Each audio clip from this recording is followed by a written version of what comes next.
Hi everyone, it is Wickedly Fun Wednesday, and we are going to be reading the second chapter of Alexis Snipperdoom today. It was kind of a crazy day, as everybody knows. We are getting ready to start our lockdown here in New Braunfels, Texas, due to the coronavirus. So we spent the morning shopping, and it's really humid, and my hair looks like straw. I don't know, it's crazy. Anyway, but we were lucky. We felt very blessed that we were able to get the items that we needed for the dogs and for us so that we are good to go for a while. I hope that all of you are safe and sound and doing well, and I will continue to pray that we all stay safe and healthy during this difficult time. So with that said, let's do something fun and let's get into chapter 2 of Alexis Snipperdoom. And here we go. So, chapter 2, Enforcing Power. Alexis sat on a stool by the window and daydreamed of her future and her powerful new kingdom. She was very, very pleased. As she gazed out the window, she looked at the valley, wondering if all she had planned would go smoothly. As she took in the scenery, she realized how much she disliked the view. The moment she arrived on Alstromia, she felt the valley was much too cheery and too bright. She simply did not care for it. The whole atmosphere needed a makeover. She had every intention of bringing the environment up to her standards and to make it gloomy and the dreadful place she wanted it to be. She reluctantly agreed to erect her palace at the highest point of a very rocky mountain overlooking the Valley of Grandue. She adamantly disliked the bright light and glorious scenery. She was not impressed. She missed the dark valley on Earth where she previously resided. She loved the dark, musty castle in New England, America. She missed the rain. She missed the rumble and shaking of the powerful thunder, especially the bright flashes of lightning. She sighed as she reminisced about fighting with humans and playing wicked tricks on them. She missed so much. Somehow, she convinced herself she would start a new life and make it a better place for all witches without any human interference. She did not miss being harassed by the humans or being hunted down like a wild animal, however. Humans were worthless creatures. She was glad she no longer had to deal with them. The night she fled Earth, she vowed never to return. She knew it was the best decision. Armbruster, however, kept telling her they should go back for a visit, to visit their friends they had remaining on Earth. She totally disagreed. Somewhere or somehow in her heart, she knew those humans would eventually turn on them as well. Humans could never be trusted. She'd learned this unfortunate lesson too many times on Earth. Armbruster was the one who believed in humans and thought they could be trusted. Armbruster was very naive. Alexis despised his weakness and thought his trust in humans was very much misplaced. Life on Alstromia was much better. It contained 0 humans, and she was in total control. She would decide how it was run or who or what could visit on her planet. It was all about control. She felt as if for the first time in her life she had gained control. Now all she had to do was get Armbruster to see it her way, or she would dispose of him as well. She preferred not to get rid of him, as part of her still cared for him very much. She was torn by what she wanted and by what she needed to do. It was never easy being Queen of Witches. Her gaze caught Torrens flying up to the landing deck below, pulling the carriages, delivering wizards and warlocks and witches to this monumental event. She spotted a few familiar faces. Ariana was below, welcoming VIPs to the event, mostly from other councils. Off in the distance, the twin moons glistened in the darkening evening sky, giving off an eerie glow while casting a soft light onto the valley. The wind was warm and soft. It was a wonderful evening which would be filled with excitement, fun, and most of all, unexpected events. In another room further down the long corridor, Armbruster talked to his command team about changes he wanted to make. He insisted on increasing security, as some of the other councils would surely want to sabotage the new order about to take place on Alstromia. He was worried about the safety of Lila and Alexis. He instructed the Guard of Command to be on high alert and ordered the team to circle the palace on their torrents, securing the perimeter. Armbruster did not want any interruptions while they celebrated and held the festivities. It was his responsibility to keep his wife and child safe. He worried more than most and never seemed to be able to relax. Ever since leaving Earth, he felt a bit more relaxed, but still believed other councils and clans wanted to sabotage all they were trying to establish and accomplish on Alstromia. In his heart, he knew in time things would be great on Alstromia. Okay, now I lost my spot. Good job. Oh yes, sorry. In the heart, he knew that in time things would be great on Australia. However, he still deeply missed Earth and his human friendships. He wished Alexis understood his need for his human interactions and friendships. She scolded him about humans and demanded he cease all communication with him every chance she had. It greatly frustrated him. Often he thought about returning to Earth. However, now that he had a child, he also still loved Alexis, though she had changed and not for the better. He sighed and looked off in the distance as he thought about his time on Earth. Alexis stepped away from the window and walked to her chamber. She changed robes and put on her grand ceremony gown. It flowed to the ground with purple pearlescent glow. She picked up her silver crystal-encrusted brush and brushed her luscious black hip-length hair. She looked at herself in the mirror and smiled. She was ecstatic. All the visitors were about to witness part 1 of her new plan of change. It made her tingle with delight. She knew Armbruster would be less than pleased, but she really did not care. Too bad, she thought. Her eyes twinkled and she felt a rush come over her. She was ready. She was about to make the change of a lifetime. She walked to her closet and withdrew her tall star scepter, a lizard-like textured staff highlighted with a blood-red square-encrusted gem at the top, surrounded by tiny stars. When Alexis cast a spell or transported herself, she would slam down the scepter, causing silver, sparkling stars to produce an opaque fog. She raised it to the ceiling and shouted, "In the name of Sonia, give me the power." She felt a small jolt vibrate through her body from head to toe. She laughed and she shook her head in glee as she turned to walk toward the door. There, she stopped to look at herself one more time in the floor-length mirror. She liked what she saw. Beauty and power. What a great combination, she thought. She was about to make history. She had never been shy about loving herself or denying how proud she was of all her accomplishments. She considered herself a visionary, believing she was set to become the greatest witch ever. She walked out of the room, feeling confident, ready to start a new beginning. She slammed the chamber door shut and rushed down the corridor. Armbruster sat at the head table in Visitation Hall. He looked to the right of the table and observed Yarlin speaking with Garlo, his son. Off to the left, he saw Ariana looking smug with her new gem of elite in her elite council head circlet. He did not like Ariana, as he knew she was obsessed with power and was always looking to make changes he felt were radical. When Alexis had confided in him to share her plan to bring Ariana into the elite council, he became quite annoyed. He had been very vocal about letting her know it was a huge mistake. He realized it was a moot point. Alexis would not listen. She had made up her mind, and it was not going to change. She was simply informing her of his decision, not asking for his approval. She never asked. She did what she wanted, when she wanted. At one point, it was something he admired about her, but now it was something he truly disliked. Having Ariana as her second in command would only signal problems. He did not like it, not one tiny iota. Ariana knew Alexis had planned for the celebration, but she was also keenly aware that Armbruster would be very irritated. She didn't care. She would support Alexis and her vision for change. She tapped her long fingernails on the side of the table as she waited for the arrival of Alexis.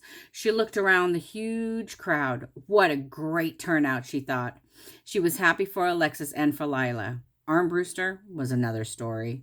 She simply did not get along with Armbruster and had long ago realized it was better just to stay out of his way. She kept her relationship close to Alexis and made sure she remained civil to Armbruster only to please Alexis. Ariana knew having Armbruster as an enemy would not be a good thing. He still had many powerful connections, and it was best not to mess with him. Ariana was not stupid after all. The hall filled with laughter and talk. The crowd seemed happy, boisterous, and very unaware of what was about to happen. Numerous local council members mingled with councils from other planets, including Earth. Many were looking for assigned seats around the big table strategically placed throughout the room. All warlocks and witches were separated and seated in order of command by district or clan. Other visitors sat in the back along the end of the room. Their views were not the best, but they could see the event nonetheless. Security guards could be seen in the corners of the room. They held mesmer scepters to stop anybody attempting to start problems. They wore their black mid-length robes with trousers tucked into boots. Looking out the windows, you could see security guard of command on flying Torrens. Security was at its highest level for this event, so ordered by Armbruster himself. Alexis entered the hall and everyone stopped talking and quickly took their seats. She walked confidently to her seat next to Armbruster and looked directly at Ariana. She smiled, and she had her smile reciprocated. Armbruster touched her hand gently, nodding in approval, only to have it swiped away. "Not now," she hissed with a frown and total impatience. "Just wait," she thought. Carmen walked into the hall with Lila and the Neri. No one spoke. They only watched quietly. Carmen placed the Neri behind Alexis and was dismissed. She walked to a stool and sat down, keeping an eye on baby Lila. Armbruster stood up, clapping his hands. "Witches, warlocks, may I please have your attention? I would like to thank you for your attendance. We'll be starting our celebration with food and drinks, followed by the official change of title for Ariana. Please have fun and enjoy this monumental event. This truly is an evening of celebration." He sat down quickly. Suddenly, somewhere in the deep part of his mind, he tried to dismiss the feeling that something awful was about to happen. He wanted this evening to be perfect. Something was not right. He knew it. He started to shake. He started to feel nauseous. His right eye started to twitch. He rubbed it, feeling concerned. Beads of sweat pooled over his bushy eyebrows. Everyone applauded his announcement. The large door swung open and waitstaff entered, pushing carts filled with plates of food and drink. Good smells filled the room. The staff walked around, filling up tables to feed the hungry crowd. Other staff members filled huge glasses on the tables with famous potions and drinks. Everyone in the room seemed to be having a great time. It was a lively event. Alexis looked around the room and scooted closer to Armbruster. She cupped her hands over his ears and whispered, "Enjoy this, my love. This is what we waited for." She scooted back into her seat and smugly winked at Ariana. She ran her hands through her hair, brushing some strands behind her ear. At times, she wished she had shorter hair. It was annoying her. It was falling over her eye and blocking her view. Maybe she should cut it off. Maybe not.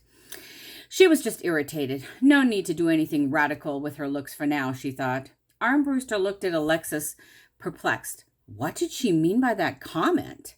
Was she being sincere, or was it a mixed message? He had a bad feeling in his stomach, and it grew. He declared, "Excuse me, dear, I'll be right back." He proceeded to stand up and walk over to the security team. "I have a bad feeling. Please be on the lookout. I do not know what we're looking for, but something feels off. I do not want anything to ruin this evening. Have I made myself clear?"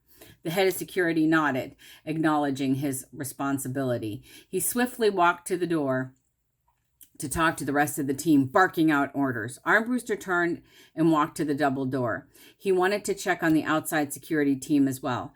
However, as he tried to open the door, he found it to be locked. Stunned, he spun around to see Alexis stand up. Instantly, his heart skipped a beat, making him feel dizzy. He knew something was very wrong.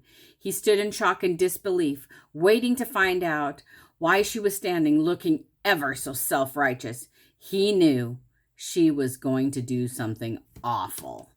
"Everyone, may I please have your attention? Armbruster, sit," she ordered. She motioned for him to sit down, pointing to a chair with her long, bony finger. "I would like to inform everyone I have ordered all doors locked. The windows are sealed, and no one is leaving until I'm done talking." Instantly, everyone panicked and looked around the room nervously. Most did remain quiet, though, generally because they were scared and unaware of what was happening or what was about to happen. "Ariana, come sit by me." She motioned for her friend and confidant. "I've made the decision to let you all know my secret plan. Those of you here may or may not be part of it. However, you will not be leaving the hall until you have a complete understanding of what I'm about to do. You're invited to decide for yourself where you want to be and if you want to be part of my plan." Feeling weak, confused, and upset, Armbruster grabbed the closest chair and sat down. He was shaking and infuriated. His gut feeling was obviously correct. Somewhere in his mind, he had known something was wrong. He hated the fact he was correct. He listened to Alexis, a woman he no longer knew. He was greatly displeased. Alexis was out of control. He gazed over at Ariana in disgust, knowing she had been up to no good, plotting this moment with Alexis. Ariana had accepted an invitation by Alexis to move into the palace to be near her side.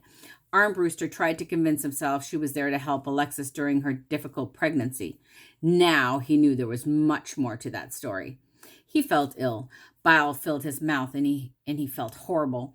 He grabbed and filled a glass of water and guzzled it. He felt dizzy. What was happening here? The security team stood up and did absolutely nothing. He knew right then and there she had arranged something with them. They were under her control. He had lost control. As many of you know, I'm sickened over the cuteness, bright, and sweet environment of Elstromia. We moved here to start fresh. I do not want our home to be so damn fluffy and happy. We are not supposed to be happy and cute. We are witches and warlocks, for goodness sake. We are powerful and should be feared. With that said, I will be casting a spell immediately to change the planet to reflect a more appropriate environment. She raised her star scepter and exclaimed, "That the light reflect the mood, and for now I see what is good." Suddenly, outside became black. Lightning flashed, and an eerie glow cast over the dark sky as loud pounding rain poured out of the dark clouds. Alexis squealed with delight. Ariana smiled and clapped with joy like a small child. Others looked stunned, simply mumbling under their breath. Armbruster lowered his head and tried to keep himself from crying. He rubbed his pounding temples. He could not believe what was happening. Armbruster shook his head and closed his eyes. Everything was swirling all around him as nausea set in.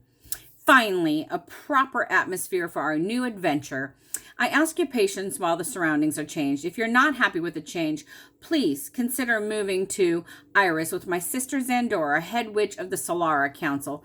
She's much kinder, gentler, and softer witch than I.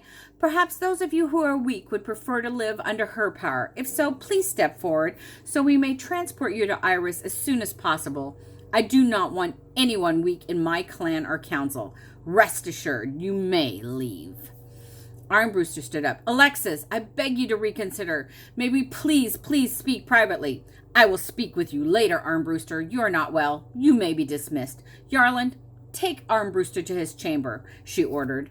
The large double doors unlocked, and Yarland stood up and walked over to Armbruster to guide him to his personal chamber.